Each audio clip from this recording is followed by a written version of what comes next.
তোমার এন্ডোমেট্রিওসিস আছেই না, কি করে বুঝবে? বোঝা মানে বডি নিজেই বলে দেয়। ইউজুয়ালি এন্ডোমেট্রিওসিস অ্যাসিমটোমেটিক, খুব রেয়ার কেসেস হতে পারে, কিন্তু বেশিরভাগ ক্ষেত্রেই এটা প্রেজেন্ট করে মাসিকের ব্যথা নিয়ে।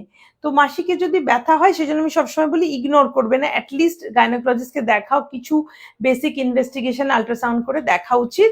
আর যদি তোমার অ্যাসিমটোমেটিক, অনেক সময় মাস নিয়ে প্রেজেন্ট করতে পারে, তাকে বলে চকলেট সিস্ট। এরকমও পেশেন্ট পাই যাদের একটা বড় মাস চকলেট সিস্ট তৈরি হয়ে ওভারি অর্ধেক ড্যামেজ হয়ে গেছে, তার তখনও কোনো সিমটম নেই, সে প্রেজেন্ট করেনি। তো সেই জন্য এন্ডোমেট্রিওসিসের জন্য আইদার যদি পেন হয় পিরিয়ডে, অবশ্যই, যদি নাও হয়, অফকোর্স চান করার সময় তো নিজের বডিটা আমরা একটু ফিল করতে পারি।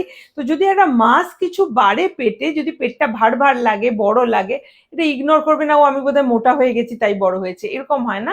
একটু দেখাতে হবে ডক্টরকে, একটা আল্ট্রাসাউন্ডের মতো একটা সিম্পল টেস্ট করলেই কিন্তু ডায়াগনোসিস করা যায় এবং ম্যানেজ করা যায়।